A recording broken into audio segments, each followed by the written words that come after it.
నమస్తే, welcome to Disha TV.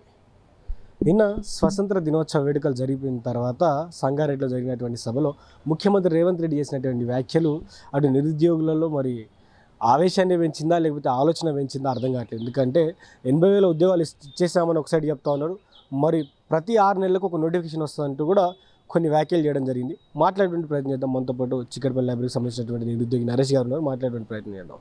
అన్న చెప్పండి, నిన్న ముఖ్యమంత్రి గారు చేసినటువంటి వ్యాఖ్యలను ఎట్లా చూస్తారు? ఫస్ట్ నమస్కారం అన్న. గత 2.5 సంవత్సరాల నుంచి సేమ్ ఏదైతే చెప్తుండో అదే నిన్న కూడా చెప్పిండు. ఇప్పుడు ఈ డిసెంబర్ వస్తే 3 సంవత్సరాలు, ఆల్మోస్ట్ ఈ 3 సంవత్సరాల నుంచి ఒకటే మాట అవే తిప్పి తిప్పి చెప్తున్నారు. దాన్ని నమ్మే పరిస్థితులు కూడా ఇప్పుడు ఈ రోజున నిరుద్యోగులు ఎవరు లేరు.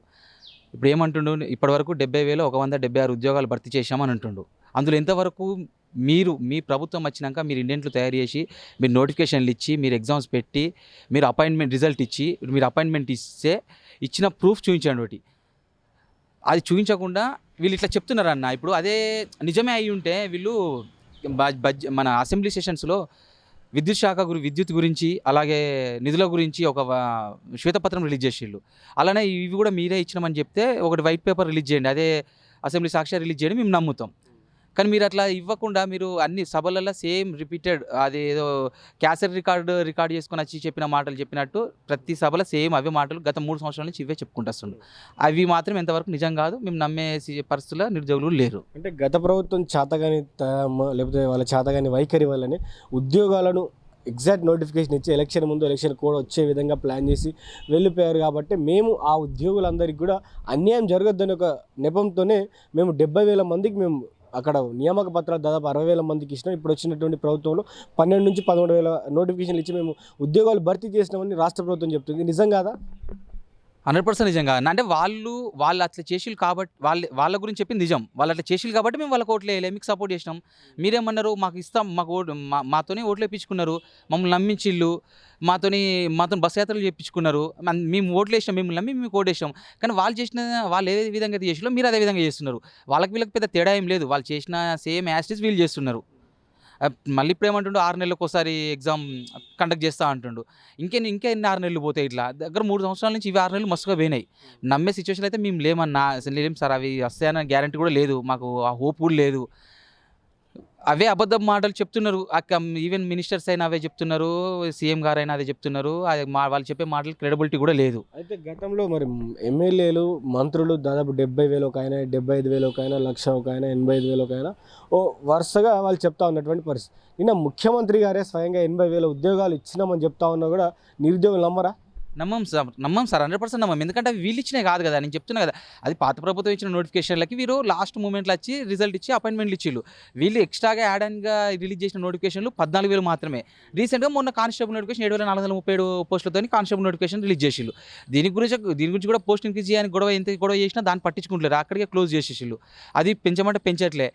ఇప్పుడు అప్లికేషన్ డేట్ కూడా స్టార్ట్ అయింది. ఇంకా ఇప్పుడు దానికి ఎగ్జామ్ రాయాల్సిన పరిస్థితి మాకు ఏర్పడుతుంది. మేము సార్ ఇప్పుడు వాళ్ళు త్వరలో వెనకట్లా ఓసీ రేపురా అని రాసేదంట ఇంటి బయట. వీళ్ళు అదే మాటని త్వరలోగా మార్చి త్వరలో అని రాస్తున్నారు. వెనకట ఓసీ రేపురా అని ఉండేది, ఇప్పుడు త్వరలో అనే మాట వచ్చింది అంతే. ఇది ఎవరిని మినిస్టర్స్ని నమ్మే పరిస్థితుల్లో నిరుద్యోగులు లేరు, సీఎం గారిని నమ్మే పరిస్థితుల్లో నిరుద్యోగులు లేరు, అసలు కాంగ్రెస్ పార్టీని నమ్మే పరిస్థితులే ఎవరు లేరు.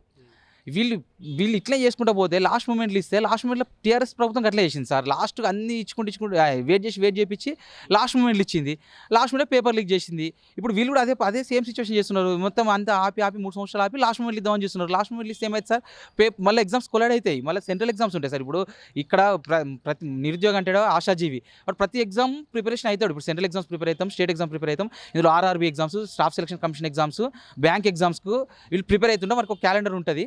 దాని ప్రకారం మళ్ళీ మేము అవి ప్రిపేర్ అయ్యే క్రమంలో వీళ్ళు రిలీజ్ చేస్తూ అంటారు నోటిఫికేషన్లు. ఇప్పుడు దానికి కొలైడ్ అయినాక మళ్ళీ మేము ధర్నా చేసే పరిస్థితి ఏర్పడుతుంది. అక్కడ ఏమని, మాకు 2 ఎగ్జామ్స్ కొలైడ్ అవుతున్నాయి, ఒకటిసారి అవుతున్నాయి, పోస్ట్పోన్ చేయండి అని చెప్పి మళ్ళీ మేమే ధర్నా చేసిన పరిస్థితి ఏర్పడుతుంది. ఇప్పుడు ఈ 3 సంవత్సరాలు ఇట్లా చేసిండు, ఇప్పుడు 2 సంవత్సరాలు ఇట్లా చేసి లాస్ట్ మూమెంట్లు ఇస్తామని అనుకుంటాడు. అది వాళ్ళకి ఎట్టి పరిస్థితుల్లో ఎంతవరకు మంచిది కాదు. అది మళ్ళీ వాళ్ళ లాస్ట్ ప్రభుత్వం పేద ప్రభుత్వానికి ఏ విధంగా అయితే ఎఫెక్ట్ అయ్యాలో వీళ్ళు అదే విధంగా ఎఫెక్ట్ అవుతారు సార్. అది మేము అనుభవంతో చెప్తున్నాం. మేము లాస్ట్ ప్రభుత్వంలో చూసినాం, చదువుకొని ఇన్ని సంవత్సరాల నుంచి ప్రిపరేషన్లో ఉన్నాం. ఆ అనుభవంతో మేము చెప్తున్నాం. వాళ్ళకి ఇంటెలిజెన్స్ రిపోర్ట్ ఎట్లా పోతుందో, తప్పిపోతుందో, వాళ్ళకున్న సలహాదారులు తప్పు చెప్తుందో తెలియదు. కానీ గ్రౌండ్లో ఉన్న రియాలిటీ వేరు. మీరు ఇట్లా చేసుకుంటూ పోతే మాత్రం మీరు 100% ఎఫెక్ట్ అవుతారు. మీరు తప్పుని సరి చేసుకొని నోటిఫికేషన్లు ఇచ్చేయండి.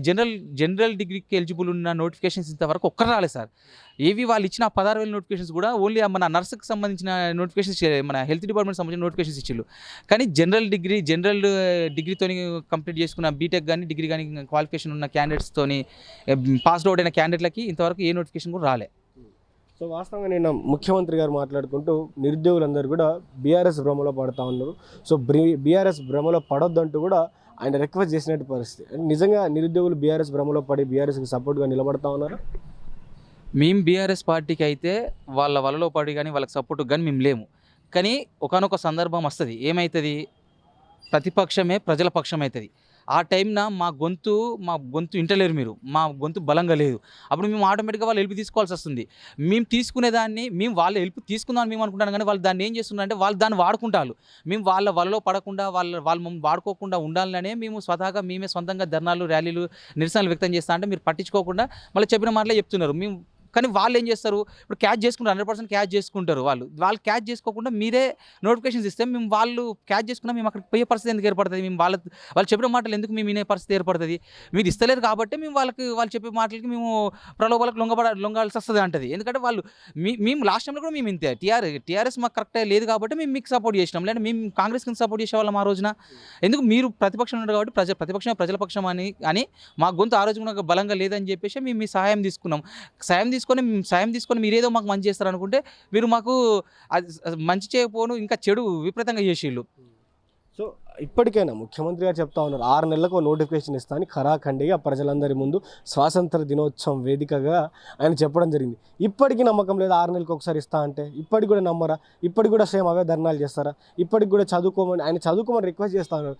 చదువుకుంటారా లేకపోతే ఇవే ధర్నాలకు దిగుతారా?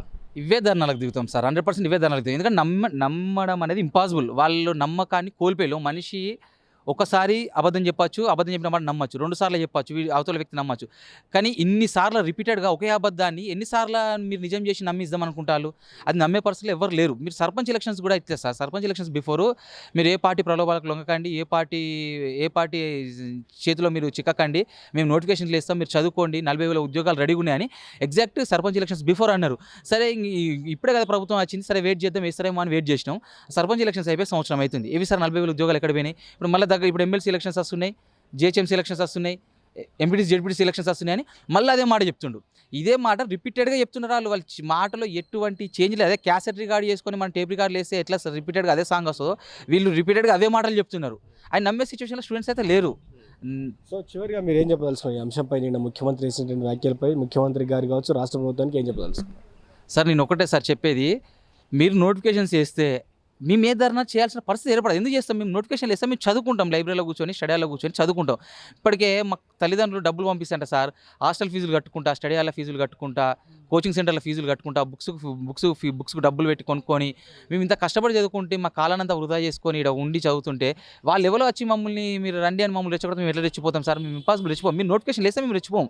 మీరు నోటిఫికేషన్ వేస్తే మేము ఇళ్ళ లైబ్రరీలో స్టడీ హాల్లో కూర్చొని చదువుకుంటాం. వాటికి మీరు ఫైనల్గా ఒకటే సార్, మీరు 6 నెలలకు ఒకసారి వేస్తా, సంవత్సరానికి ఒకసారి వేస్తాను కాదు, మీరు జాబ్ క్యాలెండర్లో ప్రకటించిన 13 నోటిఫికేషన్స్, ప్రతి నోటిఫికేషన్ మీరు రిలీజ్ చేయండి sir. Groups notification, DSC notification, JLM notification, సబ్యూనియన్ notification, AE notification, AEO notification, GPO notification, FBO notification, ఇలాంటి 13 నోటిఫికేషన్లు మీరు చెప్పి 13 నోటిఫికేషన్లు మీరు వేయండి. ఎగ్జామ్స్ కాలానుగుణంగా దఫల వారిగా మీరు నిర్వహించండి. ఒక ఎగ్జామ్కి కొలాడ్ కాకుండా గ్యాప్ ఇచ్చుకుంటే ఎగ్జామ్స్ నిర్వహించండి. కానీ నోటిఫికేషన్ అయితే ముందస్తుగా నోటిఫికేషన్ వేయండి. మేము చదువుకుంటాం, మేము ఎందులోకి వెళ్ళాం, మేము మా డిమాండ్ ఇదే, మా రిక్వెస్ట్ ఇదే.